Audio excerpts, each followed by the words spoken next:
Everybody to the Peer-to-Peer Policy Podcast. I'm Brian Morgenstern, along with the great Sam Lyman. The world is spiraling out of control. There are protests everywhere, violence, of course, in the Middle East, violence in Eastern Europe. The U.S. government is trying to get a handle on everybody's money, and we're here to discuss it and talk about where the world is headed. Sam, where should we begin? Sort Yeah, of a dark intro. There's a lot of bad stuff in the world, but let's talk about it. dark intro. We hope to lighten things up later, but like you said, there's a lot of bad things going on, including in the Bitcoin policy space. So last week was a rough week for Bitcoiners and for crypto holders more broadly. Let's go over a couple things. One of the biggest news developments of the last week was that the Department of Justice brought charges against a Bitcoin wallet provider called Samurai Wallets. And they levied several charges against Samurai, including charges of money laundering. Now, it's up for debate to what extent these charges will actually hold. I think more facts will emerge as time goes on, but this really sent a chill across the Bitcoin markets and among Bitcoin developers as well. So much so that another Bitcoin wallet provider, Phoenix Wallets, announced last week that they would remove their business entirely from the United States.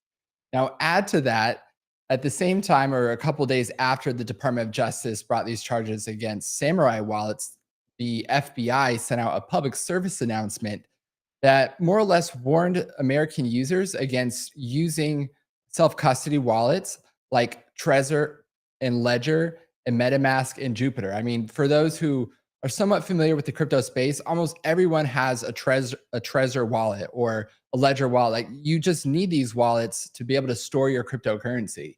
And it seems like the FBI is now saying that these wallets might actually be money service businesses. They might be involved in money laundering themselves. And so this makes it almost impossible to do crypto in the United States if the government continues to head in this direction of declaring these wallets out of bounds. And so what it looks like, Brian, is a war on wallets, which would really complicate things for anybody who owns Bitcoin or cryptocurrency. So what do you make of this? Do you think it's safe to say that there is a war on wallets? How do you see this developing as we go forward? Yeah, there has been for a while, and the national security state, of course, um, the people who are in skiffs all day, looking out for threats, of course, want to eliminate all threats all the time as best they can, and that bias leads them to obviously favor security over liberty.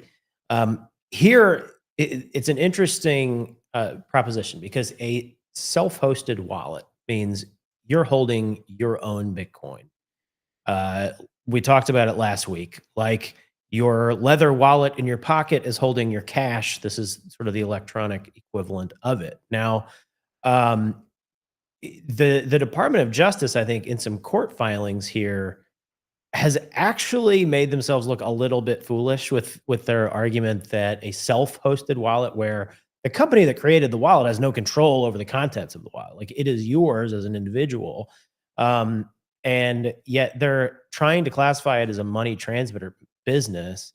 And in their briefing, they actually said, well, you don't have to actually possess the money on behalf of a customer in order to be a money transmitter, in the way that a frying pan transmits heat or a USB is transmitting, information. Well, lots of banks use USBs. A lot of non-bank businesses use USBs. The point is that the bank's purpose is to custody assets on behalf of a customer. So I don't know. The government's analogies there sort of collapse on themselves. They don't really make a lot of sense. Because the companies that produce the wallets, like I said, are not possessing anyone's assets. They're not custodying anything. So treating them like a money transmitter doesn't make intuitive sense to me. Some bad facts in this case and a related case.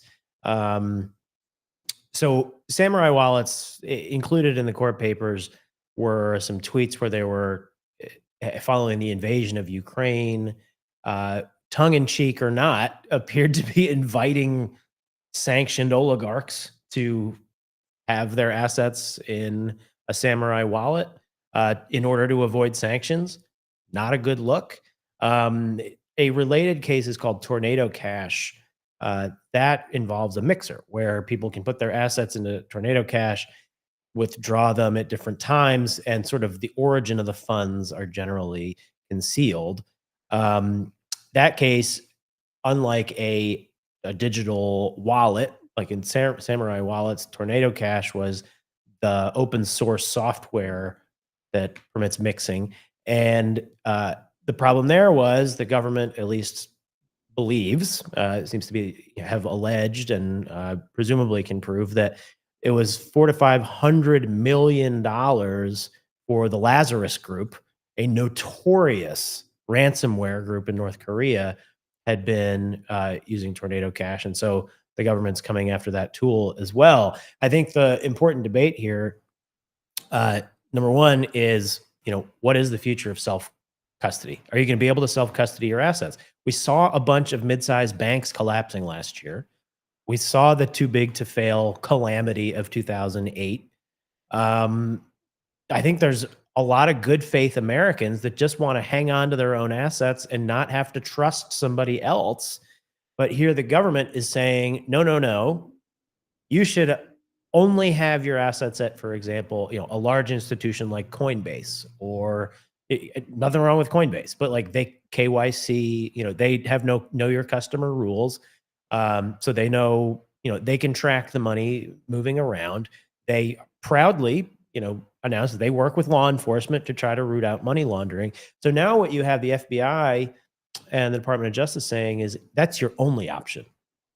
We only want you to be in an environment where we can track it no matter what, kind of turning a very American assumption on its head, which is that you have a right to privacy. Now, the government can do searches and seizures, but they have to be reasonable. There has to be probable cause. They have to show that there may be some kind of criminal activity that they're trying to root out. Here, we've shifted really over the last 50 years. I mean, since the Bank Secrecy Act, we've shifted to this posture of the government, that their default is that they can track all the money. They don't have to prove anything first. They can, just kind of automatically track it. So we're heading more in that direction, more in the security direction, away from the liberty direction.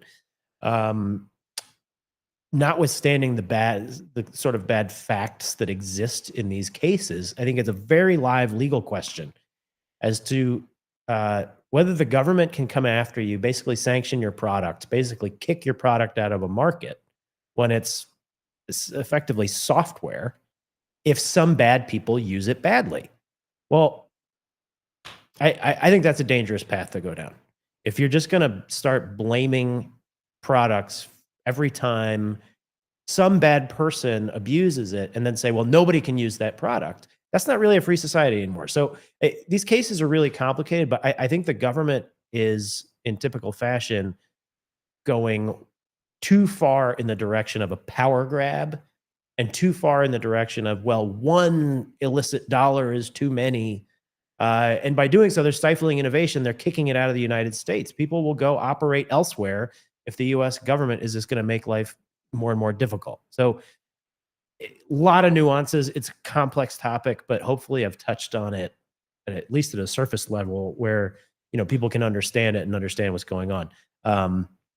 I don't know. What's your take? Have I missed anything? No. Was there any other pertinent facts that you think are important to talk about? I think that covers it really well. And just to simplify it even more, I know we have a couple graphics, right? And you touched on this, Brian. You mentioned the frying pans and the USB adapter. Dylan, do you mind throwing those up? Yeah. So can you walk the audience through these analogies again, just to simplify it as much as possible? Because sometimes people have troubles wrapping their head around what Bitcoin is. So to go a step further, explain what a Bitcoin wallet is and how that works can be a little complicated, but do you mind just explaining these?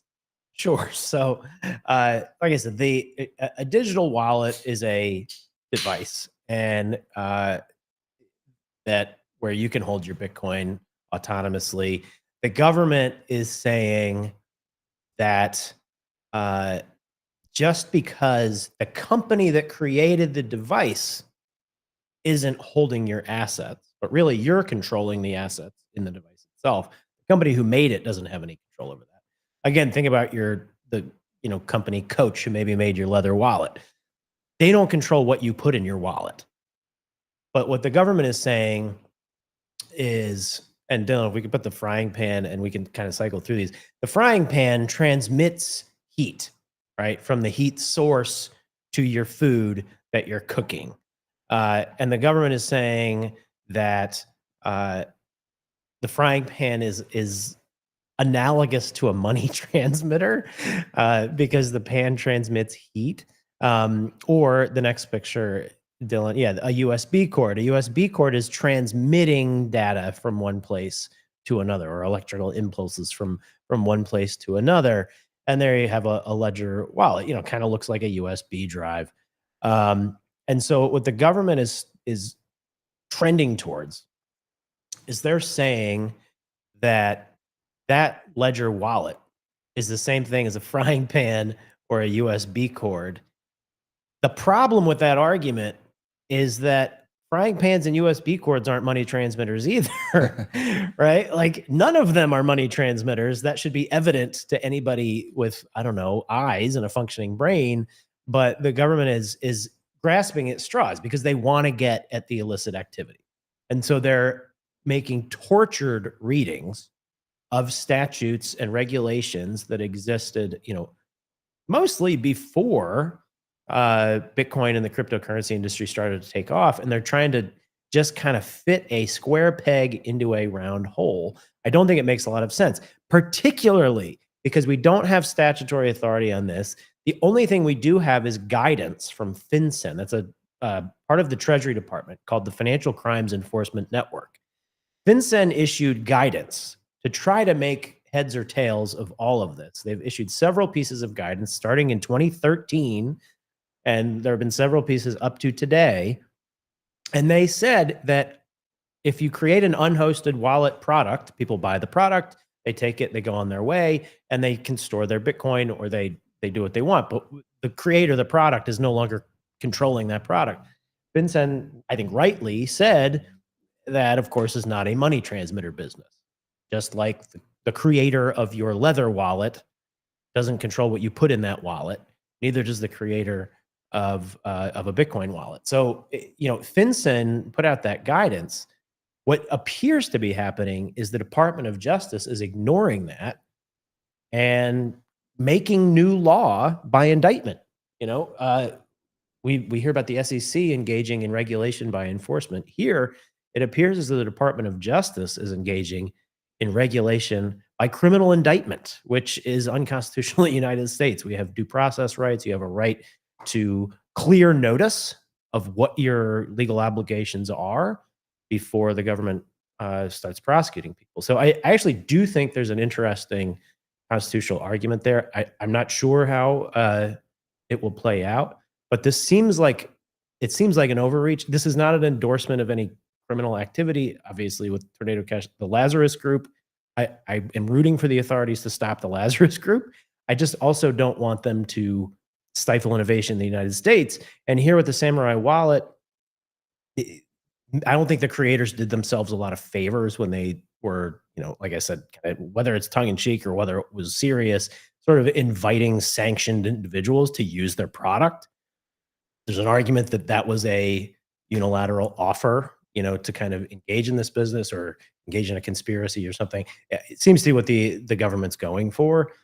But this notion that the creator of a product is liable for everything that ever happens with that product, I think is a dangerous position, a dangerous posture for us to be in. Agreed. I'm just thinking of my own physical wallet. I think you drew up a really good analogy last week. I have a wallet like anybody else. It's a leather wallet. I keep cash in there, cards, things like that. Imagine when I went to buy that wallet, if J. Crew, which is the company that made this wallet, said, okay, we need to know your name, date of birth, and a picture of your driver's license. And this personal identifying information will be attached to this leather wallet wherever you go. And it has to be reported to the government exactly what's in that wallet at all times. I'd be like, forget you guys. That's ridiculous. I'm not buying a wallet that requires me to do that. When did privacy stop being a thing? But essentially, that's what the government seems to be heading in that direction with crypto wallets. For those who aren't familiar, hold any crypto or Bitcoin at all, you need a digital wallet. And for those to become criminal, then it's the end of crypto. So it's pretty high stakes in all of this. I do believe that we will win out in the end. But we were talking the other day about the different stages of a revolution. The first stage is first they ignore you, then they laugh at you, then they fight you, then you win. We're currently in the then they fight you stage. That's become very apparent and it's very disconcerting. I am optimistic about the future of our industry, but I think the federal government is starting to realize just how hard it is to try to censor or regulate an uncensorable, permissionless monetary network like Bitcoin. It's really almost impossible. You mentioned too the frying pans, the USB cords. I would also like to draw up, if I could, just this image of a human brain. You can't regulate a human brain as a wallet, but your brain with Bitcoin can effectively act as a wallet because with Bitcoin, if you know 12 words, which is called a seed phrase, you can carry Bitcoin technically in your head wherever you go, anywhere across the world. Because if you know those 12 words, that gives you access to your Bitcoin via wallets, and you can send Bitcoin to whoever and whenever you want. So it's a pretty incredible technology that Bitcoin has given us. And it truly is uncensorable. I mean, the government can't censor our brains as much as they might try, but that's sort of the base layer that it all comes down to. You can't censor this stuff, but you have to realize that this is a groundbreaking technology that we've never seen before. Instead of trying to stifle it, let's see how we can build it, how we can find ways to use it to promote human freedom and democracy across the world. So, on the same subject, you mentioned Tornado Cash earlier. Tornado Cash is involved. Their product was used by the Lazarus Group, as you mentioned, to launder a lot of cryptocurrency. And what Tornado Cash is falling back on, and to a certain extent, Samurai as well, is this defense that code is speech. So it's a very interesting idea, and I see arguments for it. I also see arguments against it. You know, you worked in big law for a long time, and so you're probably familiar with the case law involving the code is speech idea. What's your take on the code is speech legal defense? Yeah, it's an interesting one, and courts have uh, have come across this argument and dealt with it in interesting ways. First of all, computer code is protected speech to the extent it is analogous to other kinds of speech. For example, a cookbook you could say is like a code for making a delicious dinner. For example, in my wife's book, Vignettes in Vino, delicious recipes, highly recommend.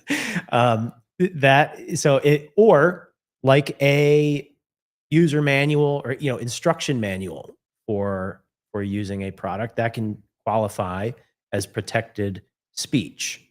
Um, where courts have found code is only ancillary, only tangential, and not protected enough to stop a legal action. I'll put it that way. One example is when a code was written, published, open sourced, um, that the function of which was to allow people to get around copyrights and basically publish, movies that were protected, IP, and this like published code essentially gutted the IP rights of the creators of the movies. What the court held was that yes, that code is speech, but really at issue here is the function, and the function was violating the intellectual property rights. The act of publishing that code, not necessarily writing it or expressing it, but publishing the code, making it useful for that function, that violated intellectual property rights, and so it did not. So that defense failed for that reason. Um, I think we can find similar arguments on both sides in different areas of the law when it comes to Bitcoin and crypto. For example, um, Bitcoin, if people are using it as, in executing protected political protests or something, that's probably entitled to more protection than if you are using it to, for the function of, stealing IP, or for the function of money laundering for the Lazarus Group, or, whatever it may be. Um, the notion that code is absolutely protected speech at all times, no matter what, entitled to the highest scrutiny, like, courts have not agreed with that. Um, so it's sort of a weird place where the litigation has played out. Um, but I think we're going to see more and more of this, and this notion that as long as we're on the First Amendment, you have a freedom to assembly, the freedom to peaceably assemble. Well, perhaps participating in the Bitcoin network could be viewed as, sort of a protest, a monetary protest vote.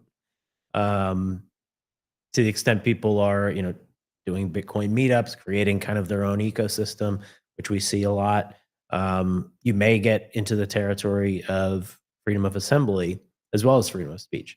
Um, but I think what's important for people to understand, whether you agree with it or not, the government is taking the position, and some courts have agreed that if your purpose is not allowed, then you're not really entitled to the free speech protection. If your purpose is something like violating IP or committing some kind of money laundering offense, then, you shouldn't just sit back and say, well, code is speech. Uh, it's not that simple, is the point. So, interesting area. We hear it all the time. Code is, code is free speech.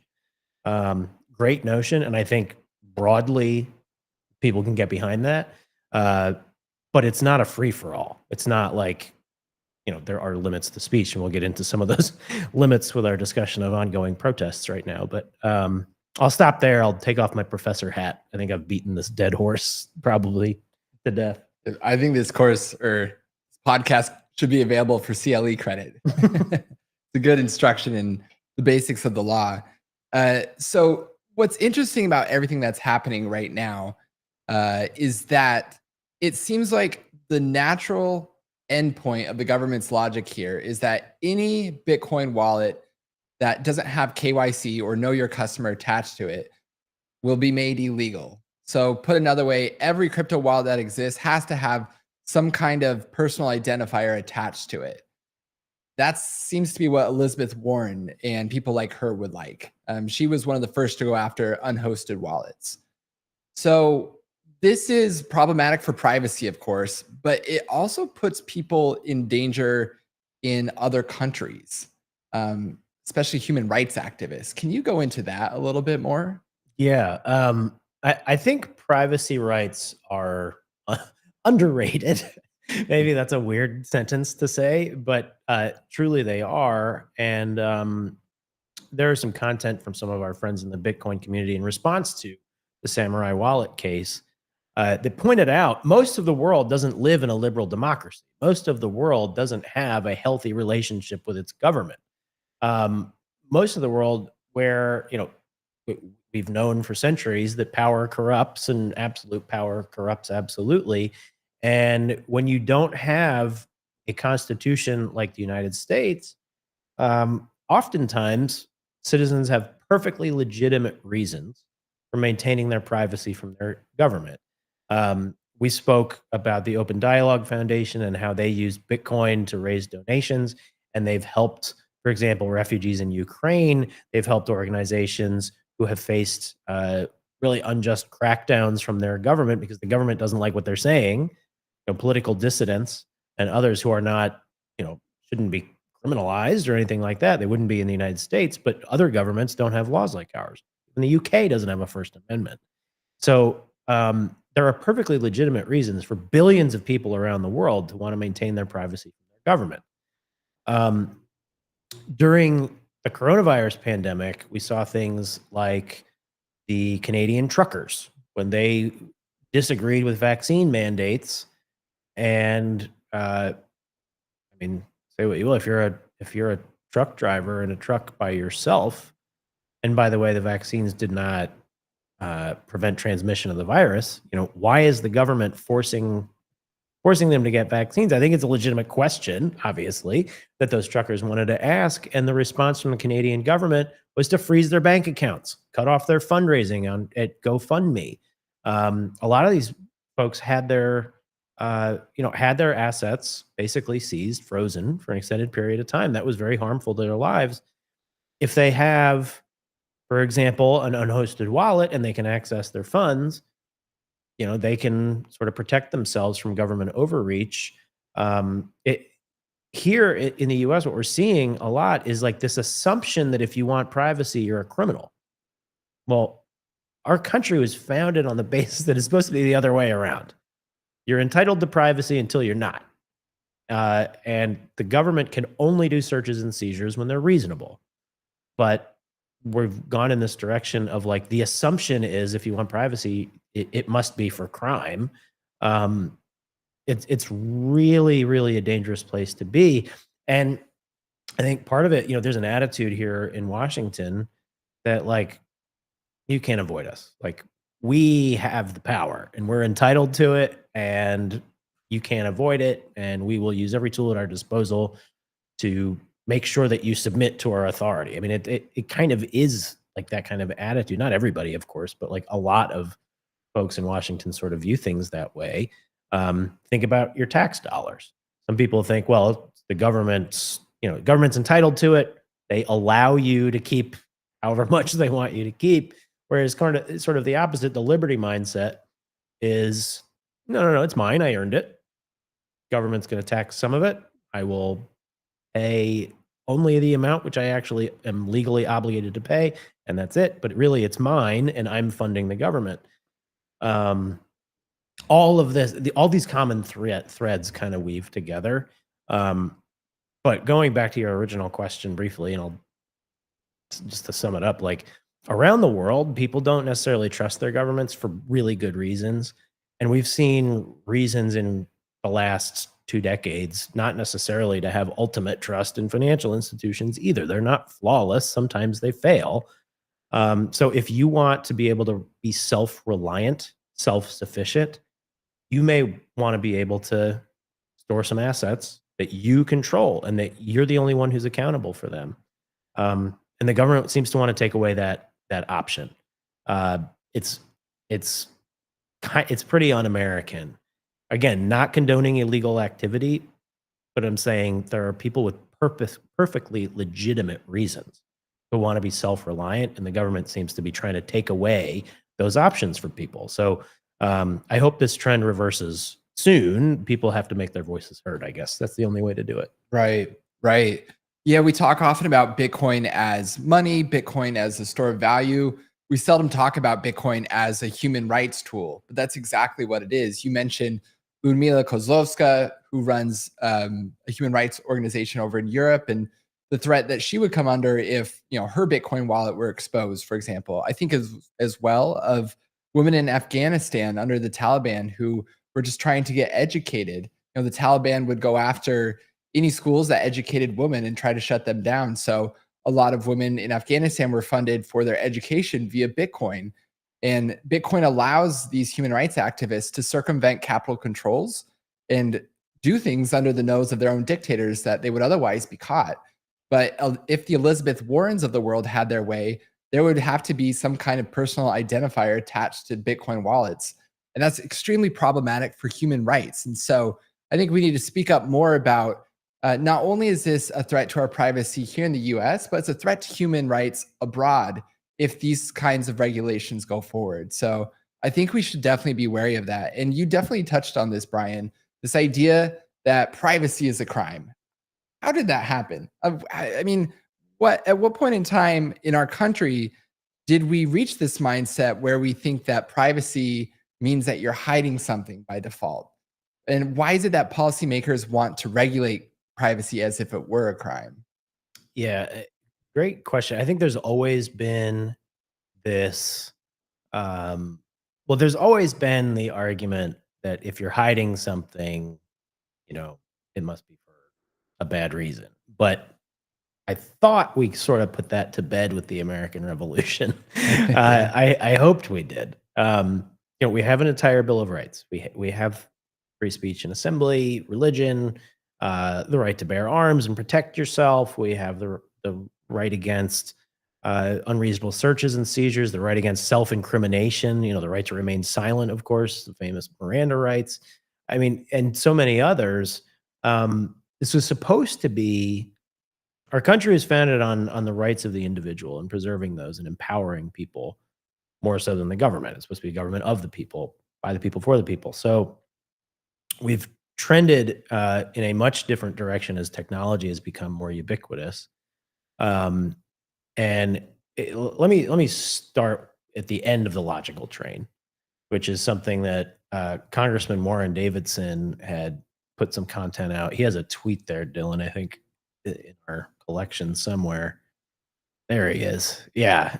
So Congressman Warren Davidson, his whole slogan is advocating for a government that can fit inside the Constitution. Um, and what he's tweeting about here is a central bank digital currency, and he's tweeting that it's really the tool of dictators.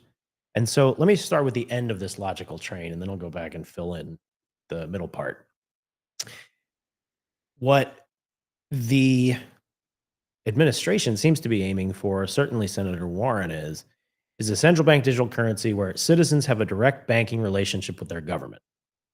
And if you think the Canadian trucker protests and that situation was unjust, just wait until just wait until all your bank accounts are taken away and you only can bank with the government, and then they can turn on or off your money. We've talked about it before. This is China's, utopian dream where they can tell people, "Oh, you don't get to buy an extra gallon of gas today, or you can't buy uh, that extra, burger today, or whatever it is. You can only shop at the supermarket that's within a mile of your apartment." So, extreme ability to control people's day-to-day lives. You can control their money. You can pretty much control everything. So this is where the people who want total control want to go. They want a central bank digital currency. This is the end of the logical train here, as Congressman Davidson was pointing out. If you think nobody should have a self-hosted wallet, if you think nobody should even some of these extremists think nobody should even have a bank account and that the government should federalize all the banks, you really just want the blob, the establishment, the bureaucracy, to be able to control your behavior and turn your money on and off. So that's the end of the logical train. But going back to the beginning of where America was founded and how things have sort of evolved over time, technology has enabled, let's face it, a lot of advanced, criminal organizations, terrorist groups, others to wreak havoc. Um, and so the government's, constantly trying to get their hands around that and find ways to prevent the next 9/11, for example. The Bank Secrecy Act originated, I think, back in the 70s. After 9/11, you had the Patriot Act, and the security state expanded even more dramatically. Um, During COVID, of course, we had a variety of things going on, but vaccine mandate protests and the like. We've also seen from the left a lot of pushing to debank people and organizations they don't like fossil fuel industry, the firearm industry, payday lending, you name it. There's a lot of things that the left has tried to come after by limiting people's financial tools. Their ultimate push is for the CBDC. But let's go back to basics. And so Congressman Davidson points out the end of the logical train is government controls your money. They can turn it on and off. He has, I mean, he has a saying that's great, which is his response to most of these conversations is no, get a warrant. Points back to the Constitution and the Fourth Amendment. He introduced a bill called the Keep Your Coins Act, which would allow people to have unhosted wallets. He would actually legislate that, as opposed to what we have happening now, which is sort of lawfare. Agencies making it up as they go along, just indicting people, even though, like I said, the statutory authority there is questionable. Whether or not you agree with the outcome, that I don't want like oligarchs to avoid sanctions. I don't want the Lazarus group to commit ransomware. Um, you might agree with the results, but you have to follow the law. Like, we still have a constitution, we still have fundamental rights, and it seems like the government's sort of ignoring that. In part because we have congressional gridlock, in part because they're just trying to troubleshoot and problem solve. But it seems like they're playing pretty fast and loose with the Constitution right now because they don't want the next 9/11, or they don't want the next, ransomware attack or whatever it may be. Um, but what's the saying? if you uh, if you value your security over liberty, you're entitled to neither. Something like Benjamin Franklin. I Yeah. forget. I'm butchering that quote, but unfortunately, we're going way too far in the direction of security and not appreciating liberty. Yeah. I think that's what it comes down to. A CBDC would give governments complete control over the finances of their people, whereas Bitcoin does something that hasn't been done in a really long time. It returns the idea of money to the private sector. And so, for the first time in decades, really over 100 years, um, you have an alternative to fiat currency in Bitcoin. And I think that's why governments across the world are so wary of it, because they recognize that Bitcoin, you've put this very eloquently before, Brian. You said that Bitcoin is the anti CBDC, whereas the CBDC is administered by and controlled by federal governments. Bitcoin is administered to and controlled by no one. It's a decentralized network that nobody can tamper with or control. And that's the beauty of this cryptocurrency that I think could really advance human freedom in the decades to come. But like I said, we're definitely in that fight you phase of this revolution. And so we'll have plenty more fighting to do. I have no doubt. Now, this has been kind of a dour podcast, heavy topics, right? But let's end on maybe some lighter news. So today, the Hong Kong spot Bitcoin ETF launched. It's big news, right? It's not as big as the US ETF necessarily, because the Hong Kong capital markets are about 1/68th the size as the US market. Even so, Bloomberg analysts predict that over the next 2 to 3 years, we'll see anywhere between $1 and $2 billion of assets flow into these Bitcoin ETFs. So it's a big deal, but maybe it's not as big a deal as we would like it to be. Given the crabby market that we've been in, I think a lot of us are looking for the next big catalyst for Bitcoin. But can you help us put this in perspective? What does the Hong Kong Bitcoin ETF mean for Bitcoin and global adoption? Well, Dylan, if we can put up the opening ceremony, I think it means the American stock exchanges can take a lesson from the Hong Kong Stock Exchange. They have awesome opening ceremonies. The only thing they're missing there is if they had made the gongs look like Bitcoins. That would have made it like way cooler. But this is great. Really cool opening ceremony. Like you said, their markets are significantly smaller. I think because Asia as a continent has been faster to adopt Bitcoin and other digital assets. I think there's an argument to be made that this is, their markets are smaller and they've already adopted it sort of at the native level more often. So I don't think it's going to be a seismic shift, certainly not in the near term in terms of the price of Bitcoin or whatever other metric you want to use. But I think it is a positive signal regarding sort of the mainstreaming of Bitcoin and the values that it represents. You said it's the anti-CBDC. That I think that's right. It's a sound money with a limited supply that people can store and hold on their own, which is in stark contrast to the fiscal and monetary policies we've seen in the U.S. and around the world, where our policymakers are kind of playing fast and loose and driving our currencies into the ground, debasing it. Now, the U.S. currency versus other currencies has actually gone up. The dollar has gotten stronger, but I don't know which analogy you want to use for that. The tallest short person or something, because we're running $2 trillion deficits. So we might be stronger than others, but that's kind of propping us up, but it's sort of artificial. So I think it's promising, this ETF coming to fruition, hitting the markets. Their opening ceremony was really cool. And it's another step on the way of kind of mainstreaming Bitcoin and its values. So overall, very positive, not earth shattering, but positive. Right. A small step in the evolution of Bitcoin, but an important one. And I love that video. It looks like they ring the gong in Hong Kong, whereas we usually ring the closing bell. I like both, but I like the pomp and circumstance with this ETF launch in particular. So a couple quick things to note with the launch of the Hong Kong ETF. It won't be available to mainland China. And I think that's why a lot of people were bullish going in, because there was speculation that possibly this could be available to mainland China. And it would be the Chinese government reversing course on their Bitcoin ban. Unfortunately, it's not at this time, but never say never, right? Another interesting thing to note is that the Hong Kong Bitcoin ETF is an in-kind creation ETF.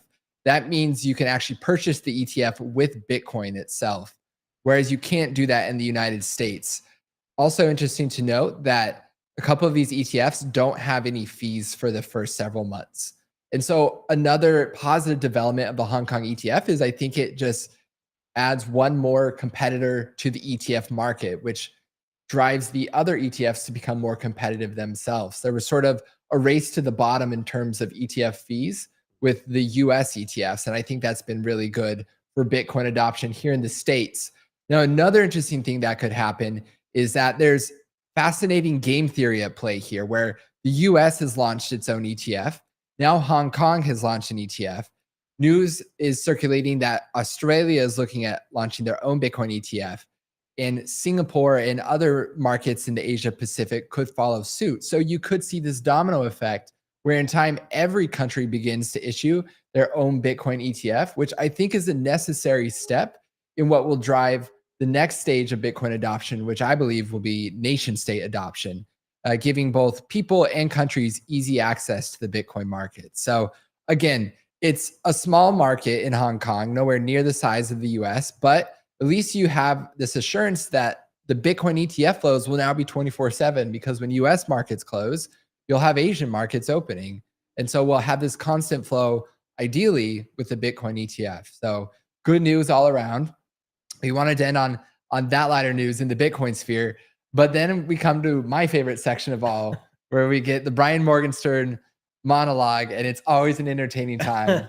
And we call this our draft tweets segment. So those are the tweets that we maybe drafted up, but using our better judgment didn't hit send because we realized that they would require a little more explanation, a little more nuance to get our points across. But Brian, I know you had a lot of thoughts on the student protests going on right now.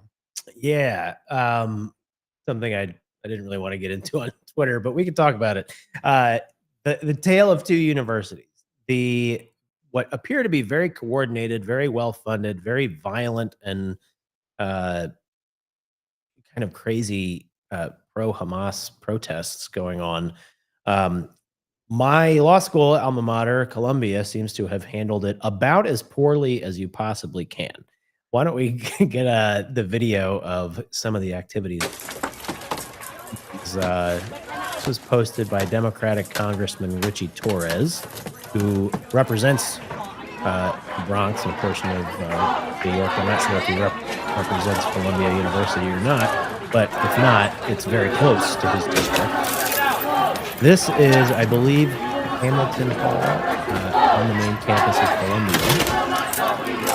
And here we have your quote-unquote mostly peaceful protests, using claw hammers to smash through the windows of the building, to occupy the building, to purport to change the name of the building. This, of course, all after there were encampments where they are locking the doors to outsiders. There were encampments full of some students, a lot of outside agitators as well. University kind of set a deadline, rightfully. We can't. This is not a campgrounds. This is a university. You can't be essentially occupying our campus and disrupting all of our educational activities. I got to say, with respect to my alma mater, first of all, and we'll get to the other example, which I think we can see how to handle these things correctly. They reap what they sow. Like my graduation, the speaker was former Attorney General Eric Holder, where he talked about this is a law school graduation. The basic theme of his speech was like, I used to protest all the time and break the law and get arrested on purpose because it's awesome. And I like chained myself to the school dean president's desk and disrupted all their daily business. And we were, it was cool, man. That was their like, what? Like the former attorney general speaks at a law school graduation and basically says, get out there and break the law, kids. Wow. I mean, so now, of course, you have a culture of wild-eyed protests. And by the way, if you're sympathizing with the people who committed October 7th, you need to re-examine your priorities. You are rooting on murderous lunatics. And if you want a ceasefire, we had a ceasefire. It was on October 6th, okay, before these attacks were launched. But that's neither here nor there for the purposes of this conversation. The university has been egging on nut jobs and tolerating these occupations and things. Look, First Amendment's very important. We talk about it all the time. We love the First Amendment. We value the First Amendment. But there are time, place, and manner restrictions. What these people are doing is they're trying to get more attention by committing acts of violence and by committing crimes, trespassing, taking over buildings, disrupting an entire institution. There's something in First Amendment law called the heckler's veto. That means now Columbia University is a private institution. It is not a public institution, but just using the principle, I think it still applies. For example, if it were a public institution, their requirement is to ensure safety and security because you can't have screaming, violent wackos preventing anybody else from speaking or preventing the day-to-day course of business from occurring, preventing students who paid a lot of money for this education from actually getting their education. You can have time, place, and manner restrictions. If you want to have your voice heard, you can do that, but there are ways to do it. Here, Columbia has encouraged people to get crazier and crazier and crazier, and they've appeased and appeased and appeased because basically they think if you're protesting, you must be right. That's ridiculous. That is just the total wrong way to handle it. So, Dylan, why don't we look at the University of Florida's way of handling these protests, which I think is great. Dear media partners, in response to the arrests made of protesters at the University of Florida campus, here is our statement. This is not complicated. The University of Florida is not a daycare, and we do not treat protesters like children. They knew the rules, they broke the rules, and they'll face the consequences. Yeah, exactly. Thanks. That is a great, perfect way to handle it. I wish that my law school alma mater, Columbia, had a little more common sense. A lot like University of Florida. So there's a good way to handle this, and there's a bad way to handle this. University of Florida, by the way, a public institution who has to abide by the First Amendment, set up rules that were fair, consistent for everybody. If you want to have your voice heard, there's a place and there's a time and there's a way you can do it. Here is your opportunity, but you're not going to disrupt our entire university. So, yeah, common sense prevailing at the University of Florida. Unfortunately, my alma mater, the haven of the overeducated Looney Tunes, behaving badly this week. But UF giving us hope. Go Gators. And I can't go that far. My wife is a Georgia Bulldog. But good job, Florida. Yeah. Yeah, good stuff. It's telling too that the Ivies are the ones having the biggest problem with this. I think back in December when Claudine Gay and the other Ivy League university presidents came to testify before Congress, that was a leading indicator of the chaos that we're seeing on campus right now. They set themselves up for this. And, we've spent time on these campuses as people who maybe weren't leftists. And I think we both took a lot of heat for just having right of center political views. And you're seeing right now, they're really sowing the whirlwind of that climate of anti-free speech ideas. And it's just too bad. It's really too bad because people are getting hurt. I couldn't even imagine what it'd be like to be a Jewish student on campus right now, where you have the leader of the Columbia protests saying that Zionists should be killed.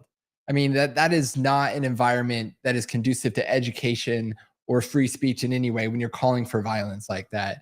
So crazy times, the United States of America. Thank heavens for Bitcoin, because I feel like Bitcoin is, in spite of its price volatility, it's something you can always be assured has a fixed supply and has a positive trajectory as it looks like. So grateful for that. Anything else to close this out today, Brian?